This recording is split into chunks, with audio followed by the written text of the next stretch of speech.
Hey guys, how's it going? This is the bald metal nerd coming at you with another video. In this one, since I'm talking about streaming services, and Chris over at Dixieland Farm kind of half gave me this idea, I figured I would do a rundown of streaming services. Yeah, I know this is a smartphone, but it's pretty much what I listen to streaming services on. Streaming services versus a music collection. Or why I don't think streaming services can replace a music collection yet. Can't say that it never will, but at least at the present moment, I don't think that it can. And we're going to talk about both pros and cons of each, all that stuff, and see how they compare to each other. We will start with streaming services. We'll talk about the pros of streaming services. One of the big pros of streaming services is you can have basically online radio that you like. Let's say you don't want to listen to one thing in particular. Let's just say you want to listen to a certain genre of music and kind of have random songs play. Streaming services are absolutely great for that. Much better than just hitting. It usually works better than just loading up your music and hitting shuffle. It just tends to work better. At least for me, it does. That tends to be a more enjoyable experience when you just want background music. Another benefit in this. Now, there are some free streaming services that offer this, but this is more commonly a feature of paid streaming services.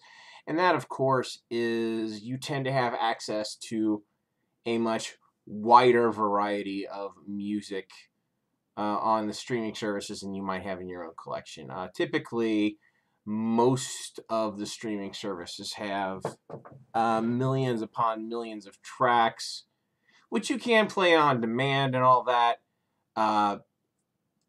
because you got many record labels, entire catalogs are on these streaming services. So that's an upside to them, especially Spotify being the leading one. Of course, there are older services that have been around longer, like Rhapsody, Napster, and some newer ones like Tidal, etc., etc., etc. There's a fairly wide variety of them. So I would say those are probably, and of course, I guess you might see this as a pro or con depending on maybe your age. Another pro of streaming services is you don't have to have things taking up space, right? If you're not into collecting music, you really don't want it sitting around taking up space. So I guess that's another pro of streaming services. Now, we'll talk about the cons of streaming services. Unless you are if you're on the free streaming services, right, including Spotify, you get lower fidelity music by a fairly wide margin versus your own music collection. It's going to sound worse than CDs or vinyl or high bit rate MP3s or lossless things that you rip to your hard drive. It's just going to sound worse, period, because the free versions of these streaming services do not stream at full fidelity. They just don't. And if you want full fidelity, you have to pay for the paid version of these streaming services. And that's another downside to streaming service is you have to pay to really get access to the good stuff. You have to pay to get the higher fidelity, and you also have to pay if you want to remove the ads from the services, which, I understand to a degree, but two of the leading services, Pandora and Spotify, have an inordinately large number of ads on them. It's really kind of ridiculous. And obviously, out of those two, only Spotify offers, the build your own playlist or whatever. And that's kind of another one of the downsides to streaming services. In my opinion, they don't. They're not as convenient as having your own music collection. You're like, wait a minute. They're apps. They have everything. How are they not as convenient? If you want something, you just search for it. Well, to me, it's more convenient, and this could just be an age thing. If I want to listen to an artist in my collection, it's pretty easy for me to go to my music shelf because I have everything alphabetized by artist and then sorted by year of release, oldest to newest. That's how I organize my music. It's super simple for me to pick a particular CD or vinyl off the shelf and listen to it. Not difficult at all. And the same thing with my files on my NAS device. I load up Music B on my computer, and I just import all of the data. It builds the music library from all of the data on my NAS device, and then, of course, it just gives a list of the artist, all their albums. A few clicks, I can click play. I don't have to actually search for it. It's all right there. It's very easy to get to. Whereas if I want to build a collection on a streaming service, I have to do a lot of work. I have to type names of artists. I have to save them. I have to build playlists. It's a huge pain in the ass that you just don't have to do with a lot of extra work for a service you may or may not even keep. Another downside of streaming services is licensing. What if the streaming service doesn't license whatever, things come and go all the time from streaming services? What if your favorite artist no longer has a licensing deal with whoever your streaming provider is? You lose access to that music. Because obviously with a streaming service, you don't actually own anything. You don't have any sort of permanent access whatsoever. Once you stop paying, it goes off. And just paying another bill monthly is a pain in the ass. Most people already pay a whole bunch of bills. Do you really want to pay another one to listen to music? Personally, I don't. But of course, that's up to each individual. And another downside of it, now this isn't as big of a downside as it would have been. This is greatly reduced versus even 5 years ago. Obviously to use a streaming service, it requires a good solid internet connection. And in a lot of the country, now there's a lot of parts of the country that don't have this, but in the parts of the country that have reliable high-speed broadband, unlimited high-speed broadband that's reliable, generally you're not going to run into a lot of internet outages. My internet very rarely goes out here, and I'm in a semi-rural area, so it's really not a huge problem here. But that being said, it does go out sometimes. And as far as on my mobile phone, obviously, just like most people, I have a hard cap on my mobile phone data of about 3 gigs. After that, it doesn't cut off. It's unlimited, but it throttles down significantly. Certainly down far enough to make streaming music kind of a pain in the ass. So no internet, no music. So that's kind of a bit of an issue. And again, you stop paying, your access to that music, gone, right? So those, I think, are kind of the pros and cons of streaming service over a collection. Now we'll talk about an actual physical collection or a collection of files on your computer. Let's be honest, you don't have to pay for music to get a music collection nowadays. The pros of having your own music collection is obviously you can pick and choose whatever you want to put into your collection as you go along. Once you buy it, unless you destroy the media and or get rid of it, you're always going to have access to it pretty much. You pay once, it's basically always yours. That's probably one of the biggest benefits right there. Obviously, it doesn't require internet, and generally, the fidelity is going to be higher, of course, than I'm talking about the free streaming services.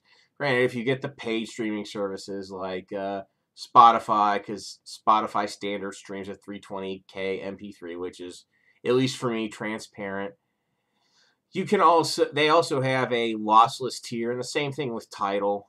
They also stream lossless, so audio fidelity isn't a deciding factor anymore. But versus the free stuff, it definitely is a million times better with a music collection.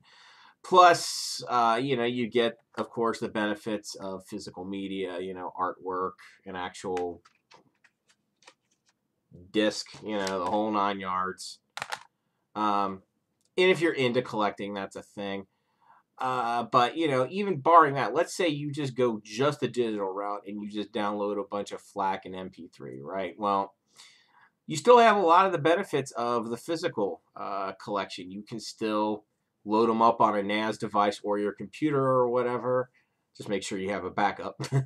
And you download a program like Music Bee or whatever. It's going to catalog all your music for you, make it very easily accessible. You can very easily transcode it, load it onto your phone, and have all the benefits of a local collection on your phone. I guess the biggest downside to an actual collection is it takes up space, right? Physical space. With CDs and records, it's going to take actual physical space up, whereas obviously a streaming service does not. So you have physical space to think about. Let's see, and if it's computer files, obviously that is going to take up storage space on a device of some sort, be that your computer or a NAS device. So yeah, it takes up space. That is a downside. And honestly, you'll probably end up spending more if you get into music collecting. You'll probably spend more money collecting music than you would spend on a subscription. I'm sure annually, I spend more on music than I would on a Spotify subscription. I'm sure that I do. But personally, I like having the control. I like what having a collection offers me. Now, I don't know if it's just because I'm an old man. Chris over at Dixieland Farm says he knows a bunch of millennials who don't have music collections to speak of. They just utilize the free streaming services and don't worry about having a music collection. It could just be a function of my age. My grandparents who were part of the World War II generation. My grandfather, he had an extremely extensive record collection. By the time he passed, I'm sure he had around 2,000 records at least, maybe a little more than that. I just know he had a crap load of records. My grandfather did. So there was that, and my parents, which are baby boomers, they both have extensive music collections. They started with records, but in the 80s and 90s, they switched over to CDs, and they each have fairly large, extensive music collections. I have a large, extensive music collection now. Whether my kids decide to get into it or not remains to be seen. My older daughter does like to have some music, but she's often grounded. That's a whole other topic for discussion. My little one, we'll see how she decides to proceed as she gets older. She's only 6 right now, so her interest in music overall is pretty limited because of her age. We'll see what happens as she gets older. And honestly, I just don't hang out with a whole lot of people who are significantly younger than me. But all my friends are basically of the Generation X age group. So it's hard for me maybe to get that perspective some other people have. Anyway, I want to hear from you guys. Which do you prefer, having a collection or streaming? Or does it depend? For me, all streaming is, as of now and for the foreseeable future, as far as I can tell, all streaming is for me is a supplement to my music collection. It most certainly does not even begin to pretend to replace it. I don't see that happening anytime soon. Maybe one day, but certainly not today. It's not even close, really, for me. But it is nice to have the streaming services to use as basically radio stations that I like. But does it replace a collection? Absolutely not. I really want to hear your guys' thoughts on it. And if you are either a teenager or a young adult, somebody in their early 20s or whatever, I'd really like to hear your perspective. Is it worth having a music collection? Is it not? Of course, it might skew in this video. If you're watching this, you're probably more likely to be a music collector than just a regular schmuck, as it were. I don't know if it's dying, how this works based on age. I'm really not well versed in this. So, again, that's it. If you did make it through all this, I want to say thanks a million for watching. If you liked me, thumbs up. If you hate me, thumbs down. Share, subscribe, all that fun stuff. I'll catch you guys next time.